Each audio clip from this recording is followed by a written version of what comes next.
Vianey Fernández y Jorge Armando Rocha en 11 Noticias Nocturno. México no será piñata de nadie. La presidenta Claudia Sheinbaum respondió así al discurso antiinmigrante de algunos congresistas estadounidenses que quieren hacer campaña electoral a costa de nuestro país. México como piñata, como parte de su campaña en forma negativa.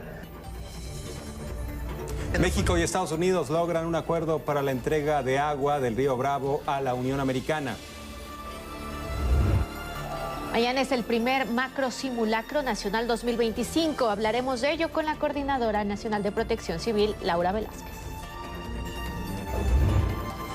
La presidenta Claudia Sheinbaum respondió fuerte y claro a las críticas hechas por el expresidente Ernesto Zedillo. Ahora resulta que Zedillo es el paladín de la democracia.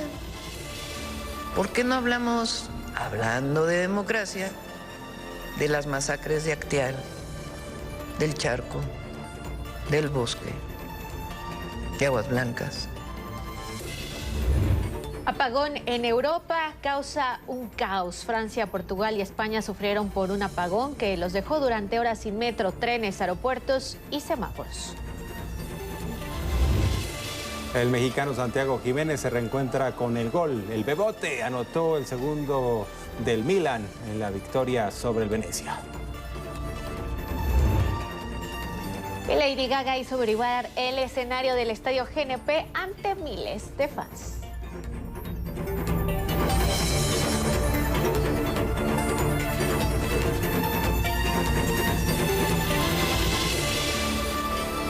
Muy buenas noches, bienvenidos y bienvenidas a nuestro espacio nocturno de noticias. Su espacio, les habla Jorge Armando Rocha. Estimada Vianey Fernández, ¿cómo estás? Muy buenas noches, ya de regreso.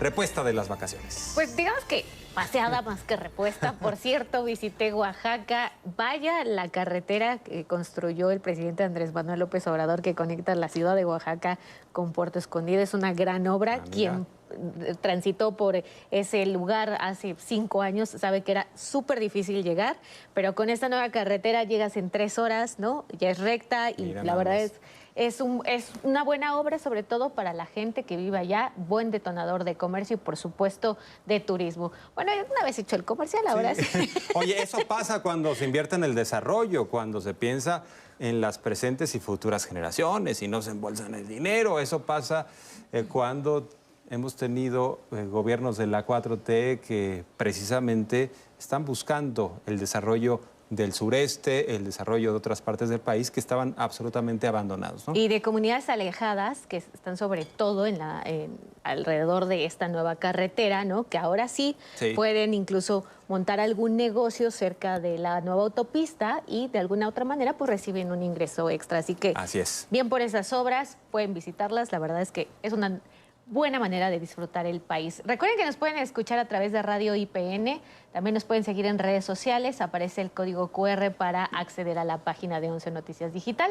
Hoy nos acompaña Ivonne Cárcova en la interpretación de lengua de señas mexicana. Gracias, Ivonne. Ahora sí, Jorge, vamos a comenzar. Así es, hay mucha información. México no será piñata de nadie, ni moneda de cambio para obtener votos. Así lo aseguró la presidenta Claudia Sheinbaum ante el discurso antiinmigrante que está proliferando por parte de algunos congresistas estadounidenses en su búsqueda por cargos políticos. En Palacio Nacional aseguró que una cosa es la colaboración y otra es la coordinación y bueno, pues muy distinto es caer en los excesos. En Estados Unidos el próximo año, en noviembre, vienen elecciones de varios estados de la República para sus gubernaturas. Entonces, lo que hemos estado diciendo es que no puede usarse México como piñata, como parte de su campaña en forma negativa. Aseguró que actualmente hay números y cifras que revelan la importancia de los connacionales en la Unión Americana. De los 38 millones que se estiman, hay quien habla de 40 millones, son 4 millones que no tienen documentos, pero la mayoría de ellos ya llevan muchísimos años en los Estados Unidos y contribuye. Se estima que 20% del ingreso de las y los mexicanos es enviado en remesas. ¿Qué significa? Que el 80% se queda en los Estados Unidos, en ahorro, en consumo, en pago de impuestos. Además, criticó a quienes criminalizan la migración y propuso visibilizar la gran contribución de las personas migrantes, en específico de las y los mexicanos. La criminalización de los migrantes pues, es un tema esencialmente racista. Y lo que nosotros estamos planteando es, en todo caso, pues hay que platicar de esos 4 millones de indocumentados con el gobierno de Estados Unidos y también el reconocimiento de muchísimas familias mexicanas de primera, segunda, tercera, cuarta generación que están ahí y que contribuyen de manera muy importante. Las declaraciones de la presidenta Claudia Sheinbaum se dan en el contexto en el que el presidente de Estados Unidos, Donald Trump, firmó esta tarde varias órdenes ejecutivas para endurecer su política antiinmigrante. Un decreto ordena a funcionarios estatales y federales integrar una lista de ciudades santuario, llamadas así porque sus autoridades no apoyan al gobierno federal para arrestar a personas sin documentos. Estableció un periodo de 30 días para que la fiscala general Pam Bondi publique esta lista para identificar a esas ciudades y además suspenderles la entrega de fondos federales que tengan asignados. En caso de que se resistan, de acuerdo con esta orden ejecutiva, en mantener su carácter de ciudad santuario, de proteger a las personas migrantes, la administración Trump advierte que tomará medidas legales para poner fin a sus políticas. La segunda orden ejecutiva, firmada el día de hoy, exige a los estados aumentar la participación de soldados para facilitar la detención de inmigrantes sin documentos. Y otra más, una tercera, exige que los conductores de camiones de carga, muchos de ellos cruzando desde México en tráilers, bueno, pues deben dominar el idioma inglés. Así la política antiinmigrante de Donald Trump. Esta cacería de migrantes es sin duda un contrasentido. La presidenta Claudia Sheinbaum desmintió los mitos sobre nuestros paisanos allá. Dijo que no le quitan el empleo a nadie, no son delincuentes, sino todo lo contrario. La fuerza laboral y económica que aportan representa miles de millones de dólares para esa nación.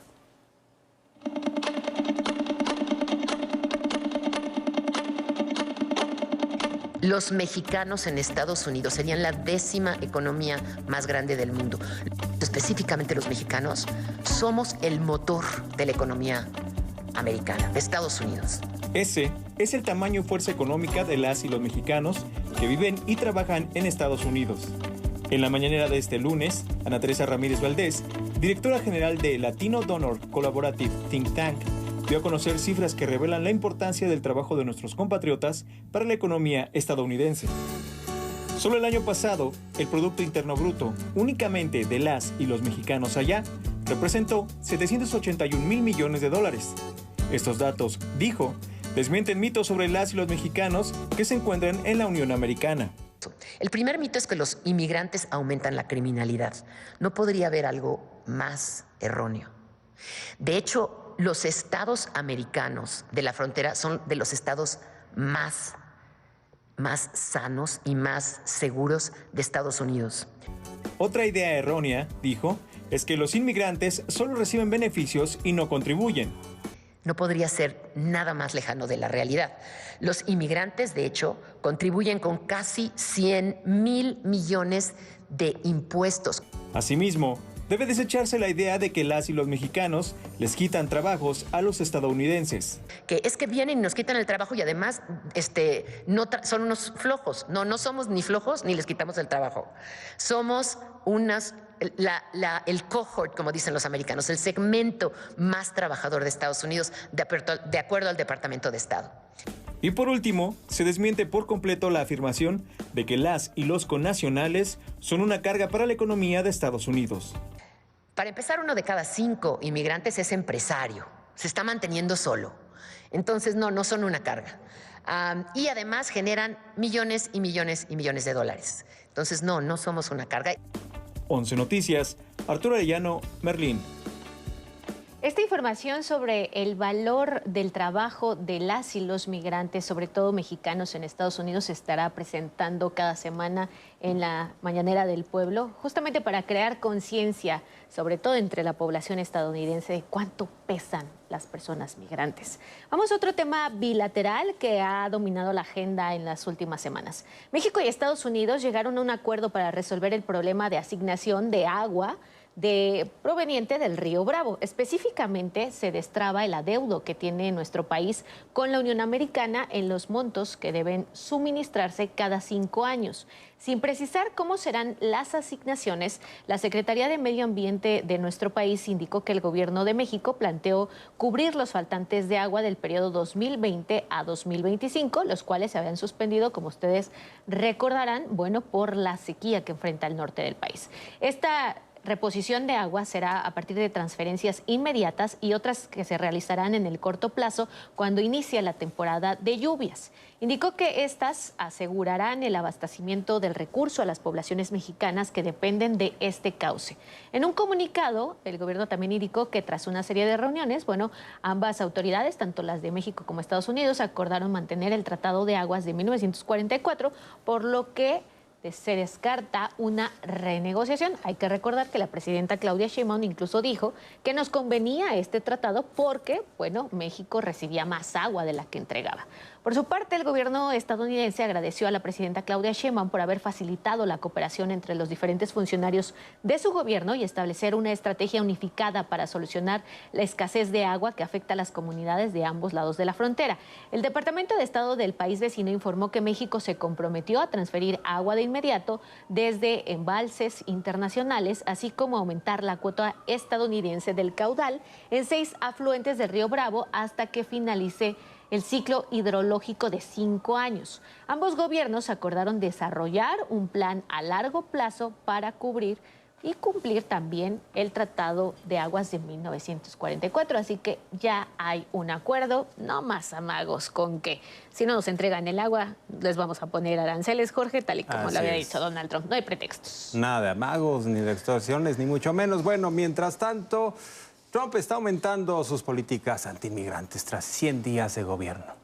Y pues su aprobación al mismo tiempo va en picada, registrando la más baja para un presidente desde hace casi 8 décadas, ni más ni menos.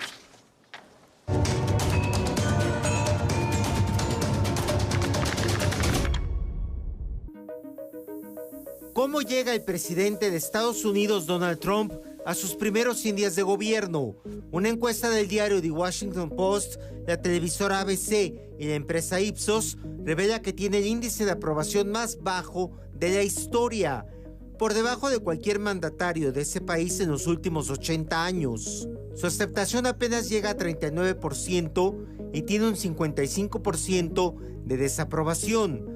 Esta gráfica muestra que en 1945 el presidente Harry Truman tenía 87% de aceptación en sus primeros 100 días. En el 2021 Joe Biden tenía 52% en el mismo periodo de inicio de su administración. Desde febrero, Trump descendió 6 puntos en la aceptación de los ciudadanos. De 45 bajó a 39%.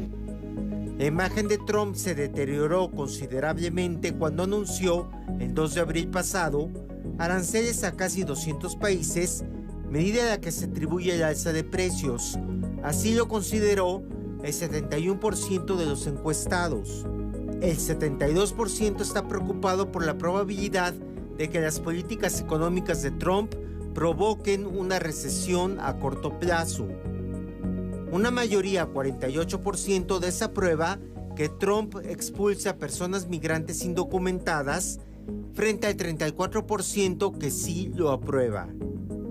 La muestra fue realizada entre el 18 y 22 de abril a 2.464 adultos seleccionados de manera aleatoria en Estados Unidos. 11 Noticias, Federico Campbell Peña. Y por cierto, ya estamos avisados, este martes, es decir, mañana 29 de abril, se llevará a cabo el primer simulacro nacional 2025. Para darnos todos los detalles, saludamos con mucho gusto a Laura Velázquez Alzúa, Coordinadora Nacional de Protección Civil. Muy buenas noches, estimada Laura. Por cierto, hay que decirlo, eres una funcionaria que repite en esta administración porque lo has hecho muy bien. Eso lo comento porque, pues, sin duda, nos habla de que la propia presidenta en el segundo piso identificó qué funcionarios y funcionarias, qué servidores públicas sí estaban haciendo su trabajo y dijo, Laura, que siga en esta coordinación de protección civil. Estimada Laura, gracias por estar con nosotros. ¿Qué mensaje le das a la población a unas horas, entiendo, 11:30 de la mañana, este gran simulacro? Muchas gracias por tus palabras. Me complace muchísimo platicar con ustedes. La verdad agradezco que nos autoricen, nos permitan continuar en esta grata responsabilidad el próximo martes 29 de abril a las 11:35. Un simulacro que, como han sido los anteriores, nos permite ser parte de una sociedad muy comprometida, una sociedad muy responsable que trabaja día a día, todos los días, sobre la prevención. Este es un ejercicio que nos une, que nos fortalece como mexicanos y mexicanas. Vamos a estar todos muy preparados. En el lugar donde nos encontremos, tenemos que actuar en consecuencia. Estemos en la escuela, en el trabajo, en la calle o en nuestra casa, vamos a participar todos y todas. Y por supuesto, los gobiernos de los tres niveles de gobierno, la federación, los estados y los municipios, las 32 entidades federativas, vamos a participar en este primer simulacro nacional 2025, 29 de abril, 11:30 de la mañana. Estamos obligados a enterarnos cómo vamos. Es una prueba. Vamos a ver cómo estamos todos capacitados ante una eventual emergencia en nuestro país. Es por eso que las 32 entidades federativas vamos a participar. Estamos todos ya muy concentrados en lo que nos corresponde trabajar día a día y muy en particular este día para hacer las evacuaciones de una manera muy ordenada, si es que nos toca evacuar, porque a lo mejor estamos en una zona en donde tenemos que irnos a refugiar, a replegarnos a la zona de seguridad. Claro. Aquí lo importante es estar muy bien preparados todos los días. Laura Velázquez, muy buenas noches. Te saluda Vianey Fernández. Hola, Vianey. En un país como México, con un antecedente como el sismo de 1985, el sismo tan reciente de 2017, es entendible que para muchísima gente, cada vez que se escucha la alerta sísmica, bueno, es motivo de pánico, ¿no? Hay quien dice, no deberíamos de hacer estos simulacros, pero tú como encargada de protección civil, como experta en protección civil, ¿podrías decirnos o hacerle el llamado a la población, cuál es la importancia, uno, de este sistema de alertamiento que tenemos, que no existe en muchos países, y dos, cuál es la importancia justo de saber cómo actuar en un evento así? Es decir, es la diferencia entre a veces la vida y la muerte, ¿no? Totalmente de acuerdo. Tu comentario es excelente porque estos simulacros lo que nos permiten es fortalecer toda la capacidad de respuesta que tenemos como gobierno y como población. Es muy importante identificar que en 11 estados de la República van a sonar los altavoces a través de todo el alertamiento sísmico que tenemos en nuestro país. Van a ser 11 entidades federativas, la Ciudad de México, el Estado de México, Guerrero, Morelos, Puebla, Jalisco, Colima, Michoacán, Oaxaca, Tlaxcala y Chiapas, en donde nuestro alertamiento va a sonar. Van a sonar más de 14,491 altavoces en esta franja del Pacífico y centro del país para poder alertarnos ante cualquier eventualidad. Sabemos que a mucha gente no le gusta, que quisieran que no sonara, pero es mucho más importante que estemos preparados y que midamos nuestra capacidad de respuesta. Asimismo, en esta ocasión, este próximo martes 29 de abril, 11:30 de la mañana, van a sonar los celulares para aquellas personas que nos encontremos en la Ciudad de México y zona conurbada. Es la segunda prueba que hacemos entre la población, porque hemos hecho muchas pruebas con todas las empresas concesionarias, las más importantes de toda la República. Sin embargo, para este martes, en la Ciudad de México tendremos la segunda prueba de alertamiento por telefonía celular, un instrumento más para alertarnos ante una eventual emergencia en nuestro país. Por cierto, estimada Laura, uso de la tecnología. A propósito de la tecnología, ¿cuál es la app que deberíamos de bajar todos los mexicanos independientemente de estar o no en estas 11 entidades? Porque, por ejemplo, ha temblado en Baja California. ¿Qué pasa con las personas que viven en estos otros estados, otras entidades y que no tienen pues la posibilidad de escuchar las bocinas? ¿Hay una app en específico que se puede bajar?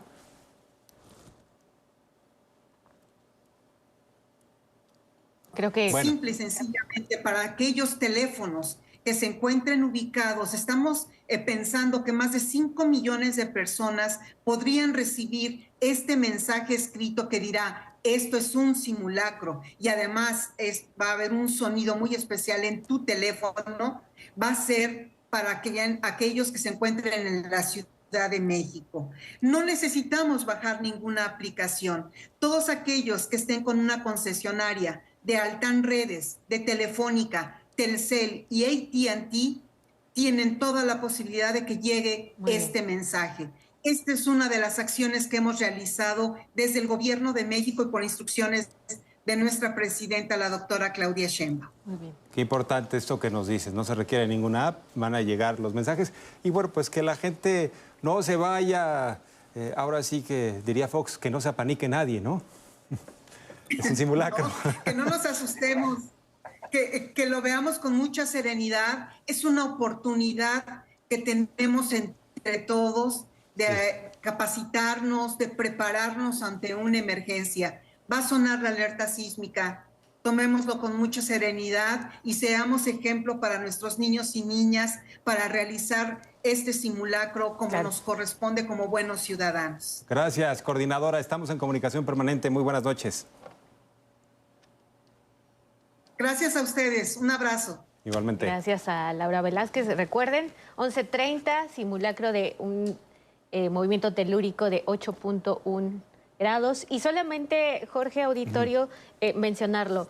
Cada vez que tengo oportunidad lo hago sobre todo por la conciencia que debemos de generar. A mí me tocó la cobertura hace 2 años del sismo de Turquía en el que murieron más de 40,000 personas. Cuando el ejército mexicano llegó y habló de este sistema de alertamiento que tenemos aquí en México, bueno, pues las autoridades de allá se impresionaron demasiado. Decían, ¿tienen un sistema que les avisa con 50 segundos antes que va a suceder un sismo? Sí, wow, eso aquí nos hubiera salvado la vida de por lo menos 20,000 personas. 40,000 que murieron, por lo menos la mitad hubieran podido salvarse si hubiesen tenido un sistema de alertamiento. Es de ahí la importancia de no jugar con este tipo de ensayos, como lo decía la Coordinadora Nacional de Protección Civil, sino de medir nuestros esfuerzos, medir qué tan rápidos o cómo podemos reaccionar ante una eventualidad así y sobre todo también identificar las zonas de riesgo para poder saber cómo actuar. Así que es de ahí la importancia, Jorge. Muy bien. Pues sí, sin duda. Y se ha avanzado, porque además como somos un país con actividad sísmica, se ha avanzado para que en la franja, sobre todo del Pacífico, se tengan estos detectores de la sismicidad y por eso se puede avisar. No es que alguien pueda profetizar un sismo, sino una vez que ocurre, pues va avanzando y por eso lo que sucede en el Pacífico podemos saberlo con unos segundos de antelación, ¿no? Y es la bondad de la cultura de protección civil. Así es. Bueno, vamos con otros temas. Muy buenas noticias para la economía nacional. Durante marzo se reportó el mejor nivel de estabilidad laboral del que se tenga registro en la historia. Y es que de acuerdo con el INEGI, la tasa de desempleo se ubicó en apenas 2.2%, la más baja, como les decía, que se tenga desde que se toman este tipo de mediciones en el país. Y es que la encuesta nacional de ocupación y empleo reveló que la población ocupada, es decir, quienes tienen un puesto de trabajo, ascendió a 59.7 millones de personas, generándose en tan solo un mes más de 562,000 nuevos puestos de trabajo, el más alto desde julio del año pasado. El empleo para las mujeres fue el que más avance registró, con una generación de más de 380,000 plazas laborales, mientras que en el caso de los puestos de trabajo para los hombres, bueno, pues estos se incrementaron en 181,664. Eso es en cuanto a empleo. En cuanto a comercio exterior, también vamos bien. Marzo marcó un nuevo récord en nuestras exportaciones. La venta de mercancías hacia el exterior sumó más de 55,000 millones de dólares, monto superior en 9.6% respecto a marzo de 2024. Las importaciones fueron de 52,000 millones de dólares. Con estos datos, la balanza comercial reportó un superávit de 3,000 millones de dólares, es decir, que vendimos más mercancías al mundo de las que compramos.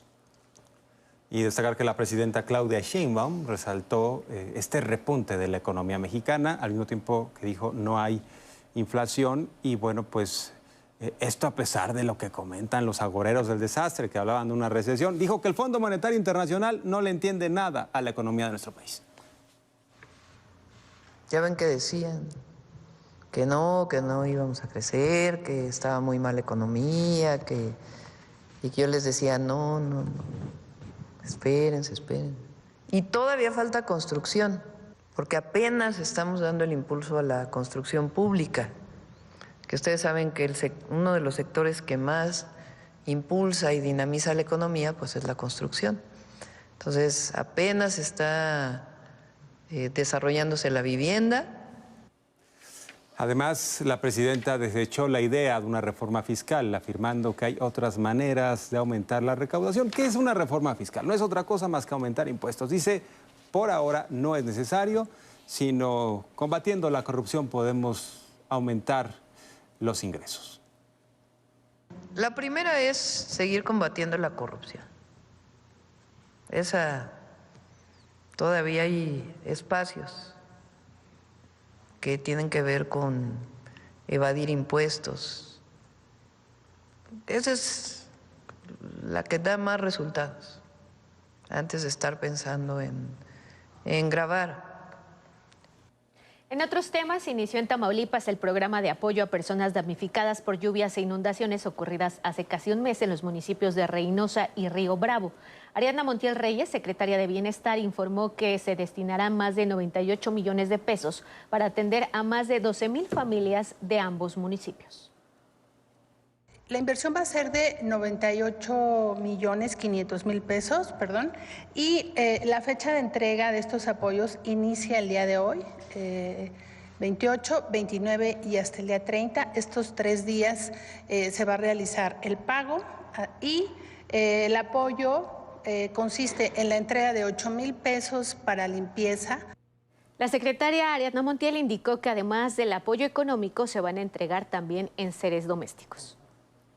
La presidenta dispuso que se haga la entrega de un paquete de enseres por parte de la Secretaría de la Defensa Nacional, que contiene un refrigerador, una estufa, un colchón, vajilla y ventilador.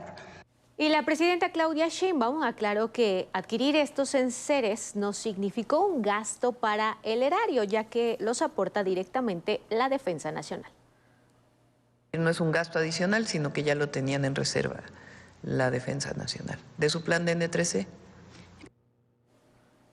Bueno, en otros temas, le comento que el Senado de la República abrirá un espacio de diálogo sobre la reforma a la Ley de Telecomunicaciones y Radiodifusión con los sectores involucrados. Tras estos conversatorios, se prevé que el dictamen sea discutido en la Cámara Alta en un periodo extraordinario. Esta es la información. Diálogo abierto, transparente y frontal con la oposición, industriales de la radio y la televisión, académicos y plataformas digitales es la oferta del Senado para enriquecer la iniciativa de reforma presidencial en materia de telecomunicaciones y radiodifusión. Más o menos ahí hubo sugerencias de que ojalá se hiciera en el mes de mayo estas reuniones de diálogo, un diálogo para escuchar a las personas, a los grupos empresariales, a los grupos académicos que quieran manifestar alguna opinión que enriquezca o que precise mejor los términos de la ley. El presidente de la Comisión de Radio, Televisión y Cinematografía del Senado, José Antonio Cruz Álvarez Lima, dejó en claro que la iniciativa de ley no busca la censura. De deshacer de manera clara y mediante hechos los infundios que la oposición ha vertido en relación a que hay una amenaza a la libertad de expresión y hay una amenaza de censura, lo cual no es verdad, ¿no? Se prevé que este miércoles las y los senadores se reúnan con integrantes de la Cámara Nacional de la Industria de la Radio y la Televisión. Con nuevas opciones, el nuevo proyecto de ley podría ser analizado en el Pleno del Senado en un periodo extraordinario en junio, después de la elección judicial. Yo creo que va a ser en la segunda quincena de junio. Lo hablamos con ella en esa línea. ¿Puede haber un cambio? Pues puede haber un cambio. Antes de la elección no lo creo. No lo creo. O sea, pues la elección es... Pues no, hay que quitar todo distractor del proceso electoral. Es importantísimo, es inédito, es histórico. La oposición celebró el aplazamiento de la discusión de la reforma, pero insistió en que existe intento de censura. El riesgo es que nos den a tole con el dedo, es decir, que inviten a 3, 4 especialistas, los escuchen, desaparezcan el artículo 109 y todo lo demás lo dejen intacto. Eso sería una absoluta tomadura de pelo. Y precisamente esta mañana, la presidenta Claudia Sheinbaum aclaró una vez más que la iniciativa en telecomunicaciones no atenta contra la libertad de expresión. Reiteró que el artículo 109 puede ser eliminado. Se basan en un artículo que ya dije que si no es la intención censurar las plataformas, ni mucho menos. Que si se malentiende ese artículo, que se quite, que no hay ningún problema. Pero siguen. Pero es que quieren censurar las plataformas, quieren censurarlas. Que escuchen la mañanera a ver si se enteran un poquito de lo que decimos aquí. Con información de Gilberto Molina y Armando Gama, 11 Noticias. Nada más destacar, a propósito de temas financieros, el Banco de México está señalando que le va a regresar 18,000 millones de pesos al gobierno federal, a la tesorería, porque como el Banco de México hace sudar el dinero, pues le sobraron 18,000 millones de pesos, buenísimos para becas y otras cosas, ¿no? Y un dato más, ¿no?, que refrenda lo que decía ayer la presidenta Claudia Sheinbaum, aquello de que nos vamos a sobreendeudar, como dice el Fondo Monetario Internacional, pues no son hechos reales, ¿no? Sí, o sea, no ya sabemos las predicciones, pronósticos de los organismos internacionales. Así es, se van a quedar con las ganas. Hacemos entonces una pausa, regresamos.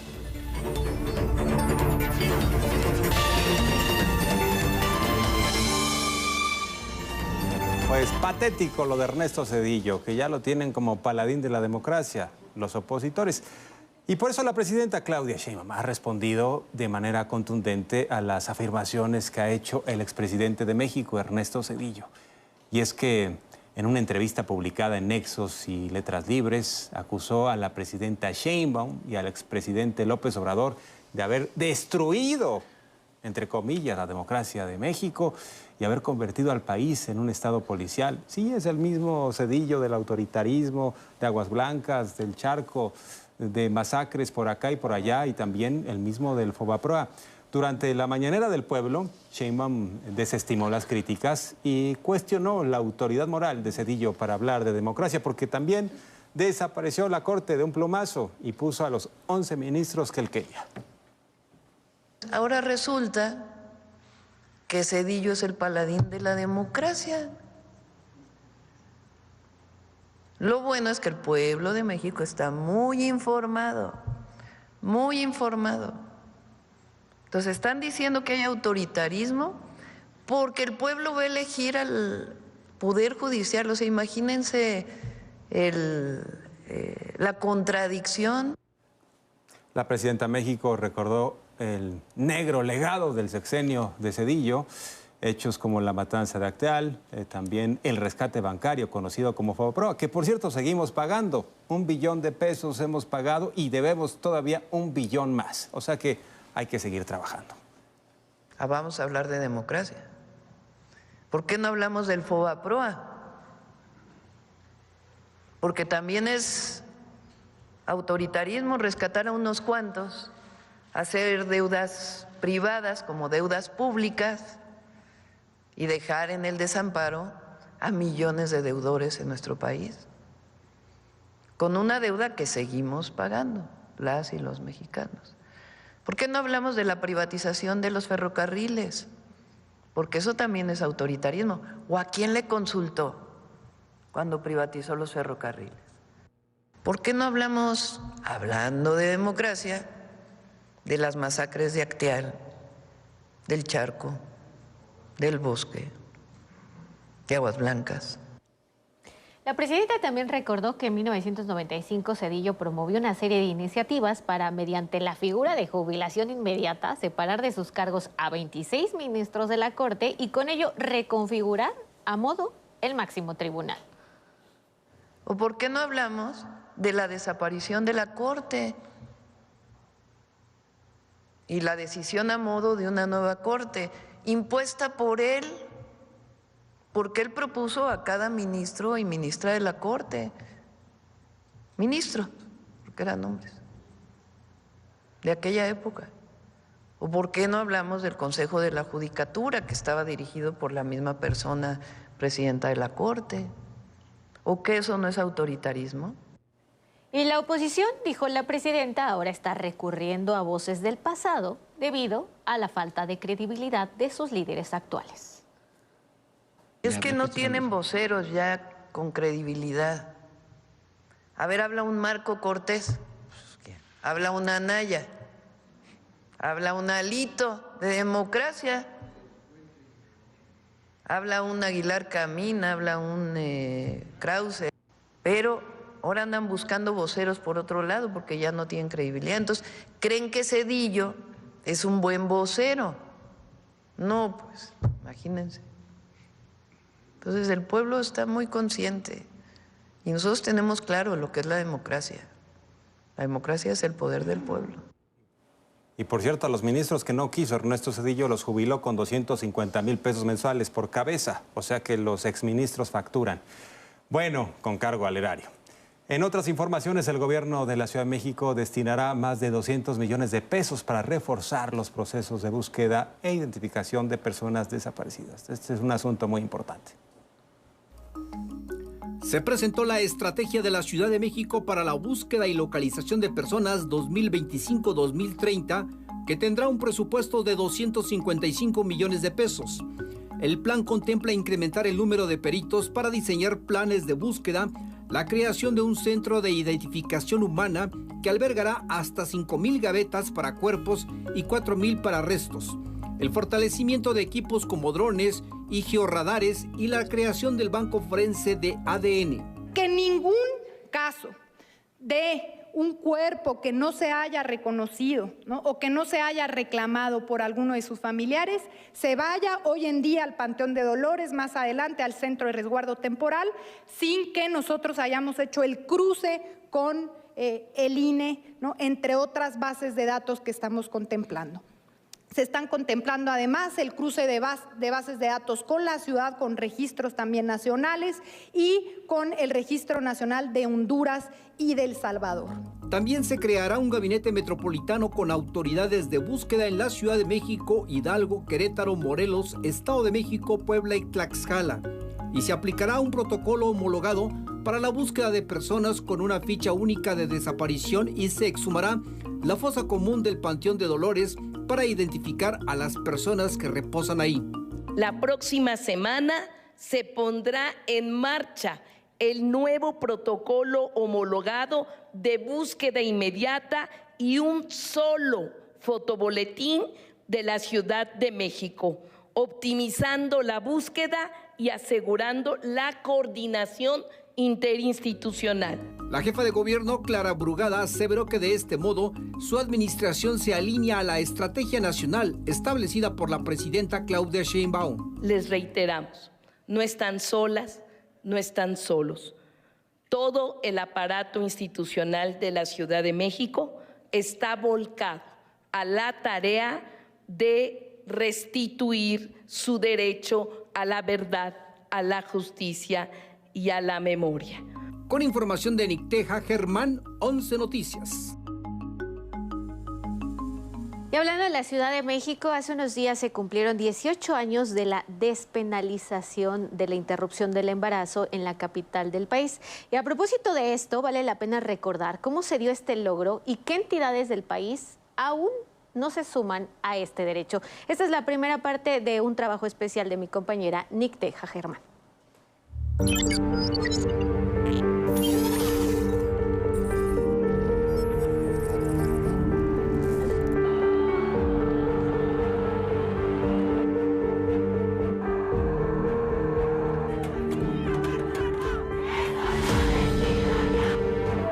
En 2007 se rompieron paradigmas para la Ciudad de México. En mayo se perdió el pudor de admirar los cuerpos desnudos. 18,000 personas posaron en el Zócalo para el fotógrafo Spencer Tunick.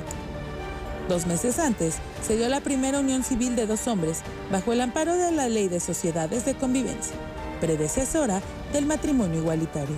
El momento culminante fue en abril de ese 2007.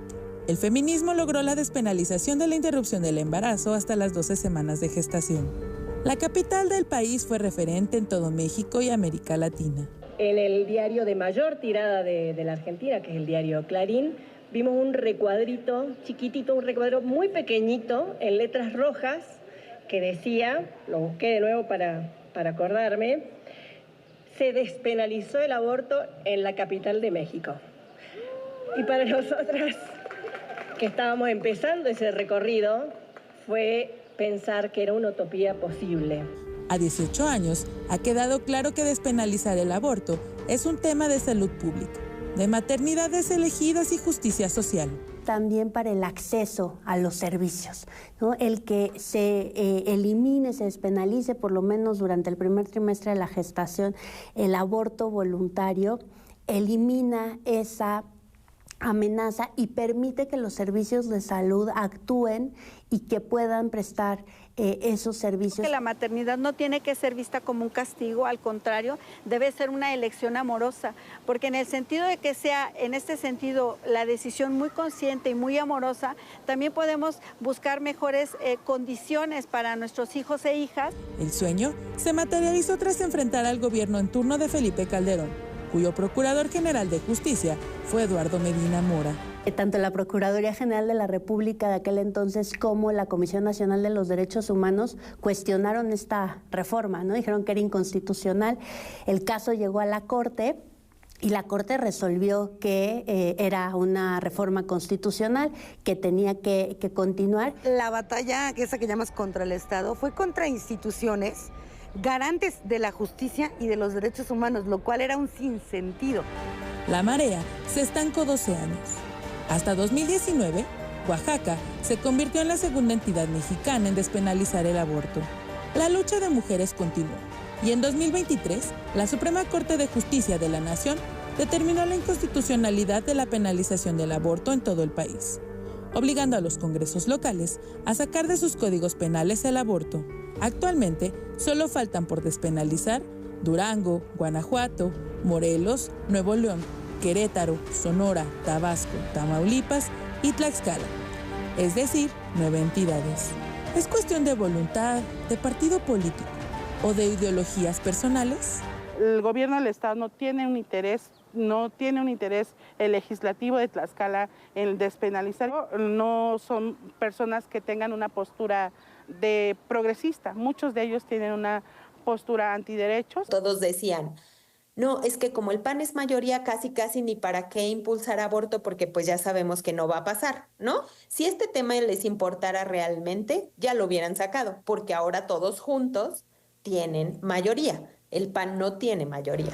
Pese al avance de la interrupción legal del embarazo, la decisión sobre el cuerpo de las mujeres sigue en disputa, en un contexto donde el conservadurismo nunca se fue y ahora busca nuevas formas de tomar fuerza.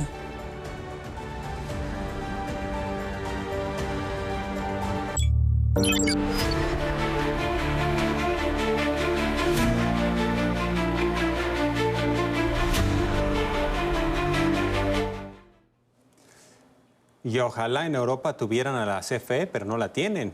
Hubo un apagón, un colapso. Afectó a España, Portugal y Francia. Hay que destacar que esto significó un caos por falta de medios de transporte público y todos los servicios que operan con energía eléctrica. En España, tras varias horas sin luz, esta noche se restableció el servicio casi en un 80%. Aún es baja la cifra, el dato. Pues en Portugal el servicio ya trabaja en su totalidad.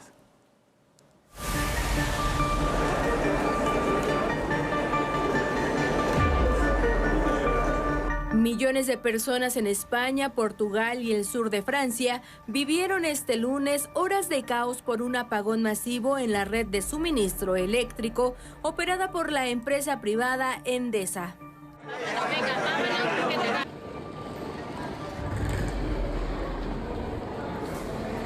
En Madrid, España, no hubo servicio en el metro ni en el sistema de trenes. Las Fuerzas Armadas apoyaron a cerca de 35,000 pasajeros atrapados en los vagones. Llegamos, nuestro tren salía a Madrid hoy a las 4 de la tarde, pero llegamos y estaba todo colapsado. Los semáforos no funcionaban, ocasionando un tráfico de varias horas. Los aeropuertos cancelaron múltiples operaciones. Los hospitales trabajaron casi con normalidad, utilizando sus sistemas emergentes de respaldo. Tampoco hubo internet en muchos lugares, dejando a la gente incomunicada. Otros salieron a comprar alimentos. No sé, ya llevamos un rato sin electricidad, entonces no sabemos cuánto tiempo vaya a ser y pues lo que se vaya pudiendo comprar por el momento. El gobierno informó que repentinamente se perdieron 15 gigavatios de generación del sistema en 5 segundos. ¿Qué ha provocado esta desaparición súbita del suministro? Es algo que los especialistas aún no han podido determinar, pero lo harán. Y las instituciones del Estado competentes y todos los operadores privados están trabajando de forma coordinada para comprender qué ha pasado, qué ha sucedido. Se están analizando todas las causas potenciales, insisto nuevamente, sin descartar ninguna hipótesis, ninguna posibilidad. El Centro Nacional de Inteligencia de España, CNI, habló de la posibilidad de un ciberataque, al igual que el Ejecutivo portugués. Cortes de electricidad de esta magnitud no son frecuentes en Europa. En 2003, un problema en una línea hidroeléctrica entre Italia y Suiza provocó un gran apagón en toda la península italiana por 12 horas. 11 Noticias.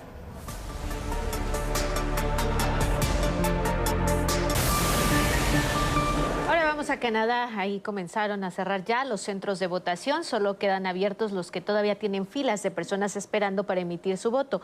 Los comicios de este lunes son para renovar el Parlamento y definir al nuevo primer ministro. Fueron llamados a votar 28 millones de personas. La disputa electoral se dio en el marco de una crisis política, como ustedes recordarán, desatada por la incertidumbre económica ante los aranceles impuestos por el presidente de Estados Unidos, Donald Trump, y por supuesto sus ataques a Justin Trudeau. Entre los favoritos para ocupar el puesto de primer ministro están los liberales, representados por Mark Carney, actual primer ministro interino, tras la renuncia de Trudeau. Él lleva 38% en las encuestas y enfrenta al conservador Pierre Poilievre, que tiene 36%.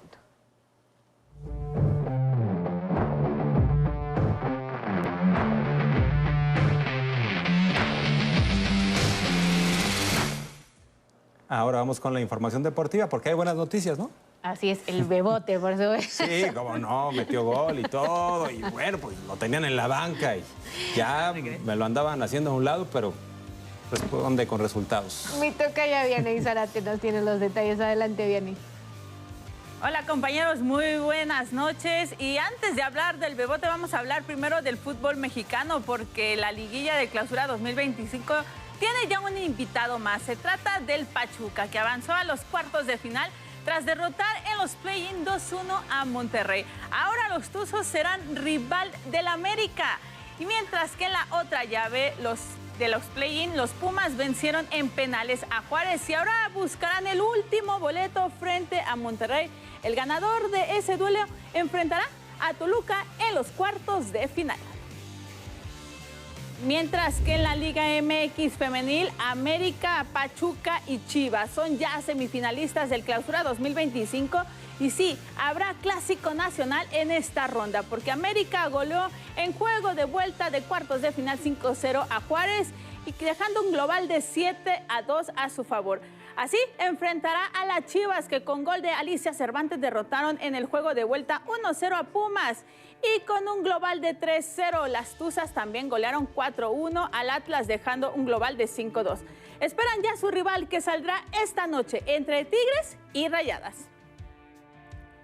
Y mira, grandes noticias, porque la marchista mexicana Alegna González regresó a las competencias el fin de semana tras una lesión e impuso un nuevo récord nacional. Ganó el primer lugar en los Penn Relays de Filadelfia, Estados Unidos. Su tiempo fue de 21 minutos, 22 segundos y 66 centésimas. Superó así la marca anterior que ella misma impuso. Y vámonos al fútbol de Italia, porque tras 68 días de sequía, sí. Y mira, en Estados Unidos también el Chucky Lozano marcó su tercer gol en la MLS jugando con el San Diego FC. Lo hizo de penal, pero no fue suficiente para quedarse con el triunfo. Y su equipo cayó 3-1 ante el Real Salt Lake. Hasta aquí toda la información deportiva, compañeros. Excelente noche. Muchas gracias y tenemos más, ¿no? Sandra Sitle ya está con nosotros con la información del entretenimiento. Adelante, San. Muchísimas gracias, muy buenas noches. Pues la cantante estadounidense Lady Gaga estuvo en el Estadio GNP de la Ciudad de México, pero ella no fue la única cantante que estuvo por acá. Acompáñenme a ver.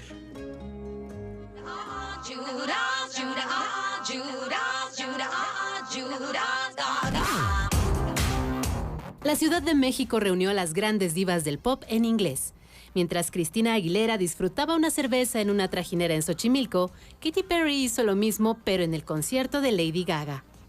Katy estuvo en la Arena CDMX con su gira The Lifetimes Tour, mientras Gaga arrancó su Mayhem Ball en el Estadio GNP. Katy pudo ser parte del público y dedicó un mensaje a Gaga en sus redes sociales. Muy orgullosa de ti y agradecida de haber crecido juntas. Los Little Monsters mexicanos acudieron a la cita con Mama Monster después de 13 años de ausencia.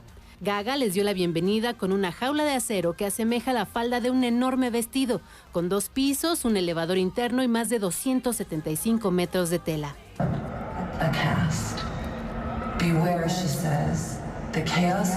Desde uno de los balcones del escenario leyó una carta que escribió en español para sus queridos fans. A todos mis hermosos pequeños monstruos, aquí esta noche es un honor para mí estar aquí en su hermoso país presentándome para ustedes. Espero que vean cuánto he trabajado duro en el escenario esta noche para demostrarles cuánto los admiro y respeto. Gaga hizo un recuento de sus éxitos a lo largo de 5 actos, en los que incluyó canciones como Poker Face, Paparazzi, Alejandro o Shallow, con la que ganó el Oscar a Mejor Canción Original para la película Nace una estrella. No faltaron los nuevos sencillos de Mayhem como Abracadabra y Vanish Into You, en la que se bajó del escenario para saludar a sus fans, firmar discos e intercambiar flores. La emoción no se quedó en el Estadio GNP, también siguió en el regreso a casa, en el metro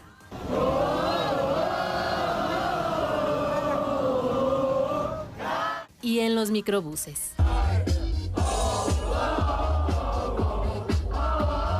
La información, buenas noches. Muchísimas gracias, Sandy. No nos podemos ir sin antes darles esta información, porque en Baja California inició el Tianguis Turístico 2025 y por primera vez en sus 49 ediciones se convierte en un evento binacional, es decir, extiende sus actividades hasta San Diego, California, en Estados Unidos. Para darnos los detalles nos enlazamos directamente y en vivo con mi compañera Gabriela Jiménez, quien se encuentra allá. Gaby, cuéntanos. ¿Qué tal, Vianey? Un gusto saludarlos desde el Baja California Center, donde, como bien mencionas, las 32 entidades del país entraron en esta ventana internacional con San Diego, donde este fin de semana presentaron todas las actividades turísticas y culturales que ofrece nuestro país. Comentarte también que esta es la primera vez en que se impulsa el turismo comunitario, esto para incluir a las comunidades indígenas en este gran desarrollo de modelo económico turístico que les dejará grandes aportaciones. Pero ¿qué te parece si escuchamos y vemos las cifras que dio esta tarde durante la inauguración del Tianguis Turístico en Baja California la secretaria de Turismo Josefina Rodríguez desde las playas de Rosarito? 3.216 expositores de 1.259 empresas, 1.700 compradores de 1.154 empresas, 75,000 citas de negocios y vamos por más, y 44 países presentes, una afluencia diaria de 10,000 personas y una derrama económica de más de 1.350 millones de pesos. El tianguis turístico continuará haciéndose más y más internacional, brindando a las 32 entidades de nuestro país y a nuestros destinos el poder seguir dándose a conocer de manera activa. Lo primero es que estamos dando el banderazo de salida a la Política Nacional de Turismo Comunitario. Queremos que las comunidades indígenas y campesinas se inserten en la gran cadena de valor del turismo y que también sean protagonistas de esta industria. Somos culturas vivas que caminan con dignidad y orgullo de lo que somos. Esperamos que este evento sea un puente en el entendimiento del respeto y diálogo entre el pueblo y gobierno. Y bueno, así es como se llevó a cabo este primer día de actividades. Hasta luego. Gracias, Gaby, por tu reporte. Nos despedimos. Mañana estarás desde allá. Nos vemos mañana. Nos vemos desde allá.